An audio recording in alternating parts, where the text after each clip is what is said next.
અમિત ખૂંટ આપઘાત મામલામાં FSL તરફથી સુસાઇડ નોટનો રિપોર્ટ મળી ગયો અને નામદાર કોર્ટ તરફ એને ફોરવર્ડ કરવામાં આવ્યો છે અને આમાં 3 આરોપી હજુ પકડવાના બાકી છે.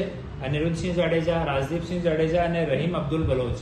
તો એની તપાસ અમારી ટીમ કરી રહી છે અને આ FSLની રિપોર્ટ છે એની માહિતી આપી નહીં શકાય કેમ કે હવે તપાસ ચાલુ છે અને રિપોર્ટ મળી ગઈ અને નામદાર કોર્ટ તરફ ફોરવર્ડ કરવામાં આવ્યો છે અને સરકારશ્રી તરફથી આ કેસમાં સ્પેશિયલ PP શ્રી ચેતન શાહની નિમણૂક થઈ છે અને એસિસ્ટન્ટ સ્પેશિયલ PP તરીકે શ્રી હિરન પટેલની નિમણૂક થઈ છે.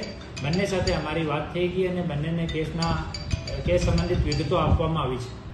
આમાં FSLની રિપોર્ટ બાબતમાં કોઈ માહિતી આપવામાં નહીં આવશે હવે કેમ કે તમામ ઇન્વેસ્ટિગેશન હવે ચાલુ છે એન્ડ ડ્યુરિંગ ઇન્વેસ્ટિગેશનની જો પણ વાતો હોય એ શેર નહીં કરી શકાય.